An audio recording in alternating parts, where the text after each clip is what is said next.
최혜진 씨는 7년째 계속되는 어깨와 허리 통증 때문에 고통스러운 날들을 보내고 있습니다. 이게 또 비가 오는 날에는요, 또 더 아파요, 또 허리는 유독. 어깨하고 허리가 많이 아파요.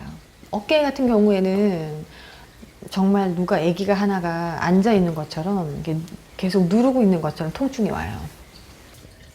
이런 예진 씨를 보는 가족들도 힘든 건 마찬가지입니다. 오빠와 또 엄마가 총출동해서 고통을 덜어주기 위해서 노력합니다. 어제 저녁에도 엄청 애가 어쩔 줄을 모르더라고. 어제 앉아있는데 밥 먹는데도 밥을 제대로 못 먹고. 그러나 가족들의 노력에도 불구하고 예진 씨 통증은 나아지기는커녕 더 심해질 뿐입니다. 때문에 대부분의 시간을 누워서 보내게 되는데요. 과연 계속되는 어깨와 허리 통증 원인이 뭘까요? 거진 차 안에서 이런 걸 하죠. 저희는 사실 대기실도 차 안이에요.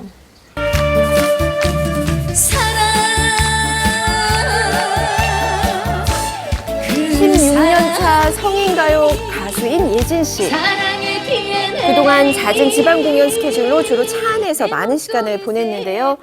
지금은 차를 타지 않아도 나타나는 통증 때문에 일상생활이 힘들 정도입니다. 예진 씨 통증은 장시간의 차 안 생활이 원인이 된 걸까요? 교통사고를 몇 번 당했었어요. 신호를 받고 있다가 이제 가려는데 누가 뒤에서 꽝 박아가지고 그때는 이제 스케줄이 바쁘다 보니까 이제 물리치료를 이렇게 매일같이 못 갔었어요. 또 솔직히 그때는 상황이 그렇게 아프진 않았었어요. 교통사고가 통증의 원인일까요? 이를 알아보기 위해 닥터우를 찾았습니다. 그 전에 어디 다치거나 또는 뭐 반복적으로 이렇게 상처를 받거나 뭐 자세가 잘못돼서 뭐 고생했거나 그런 경험은 없어요?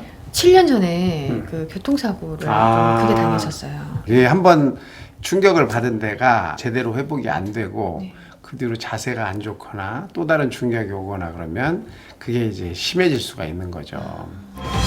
조금 더 정확한 원인을 알아내기 위해서 신경외과를 찾았습니다. 이곳에선 예진 씨의 상태를 진단하기 위해 목과 허리의 MRI 검사를 진행했는데요. 자, 과연 예진 씨의 검사 결과는 어떻게 나왔을까요? 조금은 심각해요. 제가요? 목은. 제가요? 환자분이 가지고 있는 거는 협착증이에요. 협착증. 디스크가 아니고 처음에는 디스크를 의심을 했는데 어깨 통증이 심했던 이유는 바로 목 때문이었습니다. 이렇게 넓은 경우가 정상인데 지금 왼쪽 같은 경우는 이 뒤에 후관절이 두꺼워져 가지고 신경이 지나가는 길이 좁아지는 거예요. 경추 척추관 협착증은 경추 부위의 척추관이 좁아지면서 신경을 건드려 통증을 유발하는 질환입니다. 관절이 두꺼워진 거는 뼈가 자란 거예요. 쉽게 말하면은 수술로서 이걸 깎아내는 경우도 있고 심하지 않은 경우는 보통 물리치료를 하든지 약을 먹든지 주사치료를 하든지. 여기 허리 뒤쪽. 하지만 목보다 더 여기 심각한 왼쪽에 곳은 바로 허리였습니다. 사람이 저쪽을 보고 허리까지. 네. 하얀 게 일반적으로는 정상 디스크라고 봐요. 근데 여기는 까맣죠. 그러네요. 그 까만 디스크가 뭔가 하면은 퇴행성 디스크예요. 퇴행성 디스크가 이렇게 있는데 추간판 탈출증도 약간 진행은 하고 있어요. 근데 추간판 탈출증으로 인해 가지고 신경을 압박하는 소견은 심하지는 않아요. 예진 씨는 목에 척추관 협착증, 허리에 퇴행성 디스크, 어깨에 근육통이 있는 첫 것으로 번째는 이제 진단받았습니다. 원인을 없애야 돼요. 네. 내가 이렇게 되는 원인. 자세가 안 좋다든지 아니면 오래 앉아 있다든지 이런 이제 잘못된 습관이나 자세를 피해야 되고 그다음에 이제 약물이라든지 또는 심할 경우는 주사라든지 또는 재활치료, 물리치료를 한다든지 그다음에 또 약해져 있는 물렁뼈를 강화를 시켜야 돼요. 근육이나. 그래서 운동치료도 같이 해야 돼요. 다행히도 예진 씨는 수술 대신 운동과 물리치료 등 비수술적 방법만으로도 치료가 가능하다는 진단을 받았습니다. 지금부터 닥터의 시크릿, 내 몸의 중심, 척추 건강법에 대해 알아보겠습니다. 야, 퇴행성 허리 디스크라고 하면 퇴행성이라는 이 단어가 네. 좀 이제 노인들과 더 잘 어울리는 것 같은데 우리 최혜진 씨는 아직 30대입니다. 네. 그죠? 30대도 퇴행성 허리 디스크가 옵니까, 원래? 물론입니다. 아, 예, 그래요? 퇴행성 디스크가 뭐 다 연세 드신 그런 분들한테만 해당되는 것이 아니에요. 요즘에는 안타깝게도 10대에서도 퇴행성 허리 디스크가 나타나기도 합니다. 그리고 20, 30대 퇴행성 허리 디스크 환자가 아주 급증을 하고 있어요. 요즘 젊은 사람들이 되게 오랫동안 앉아서 공부를 하거나 일을 하고 네. 네. 또 스마트폰 같은 걸 하는 시간도 굉장히 많잖아요.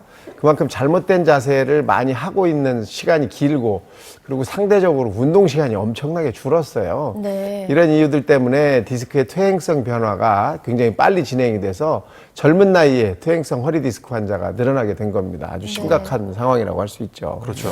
아까 최혜진 씨 보니까 누울 때 이렇게 다리 밑에 베개를 네. 받치고 누워 계시더라고요. 저는 옆으로 누울 때 이렇게 다리 사이에 베개를 받치고 눕는 경우가 많은데 맞아요. 네. 네. 그게 좀 도움이 되나요? 그럼요. 도움이 되죠.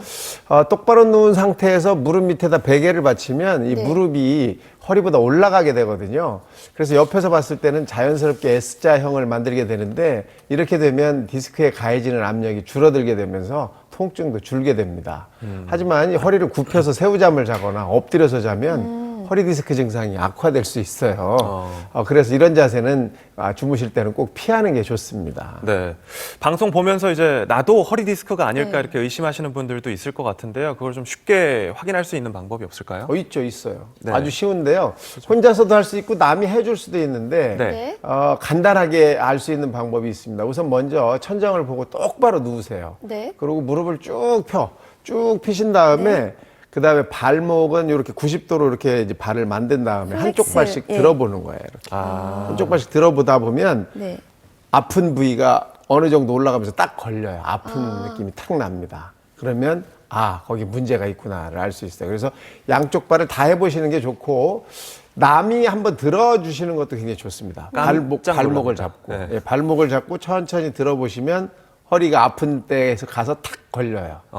그걸 보면 내가 허리 디스크 문제가 있구나라는 것을 확인할 수 있거든요. 이 간단하게 확인할 수 있는 거니까 허리가 아프신 분들은 한번 해보시고 그런 증상이 나타나면 병원에 가셔서 정확하게 진단을 받아보시는 게 좋습니다.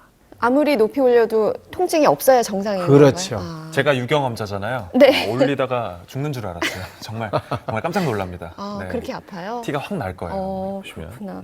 근데 주변에 보면 수술하지 않고 이렇게 운동을 해서 네. 디스크가 나아졌다는 분들 많이 봤거든요. 네.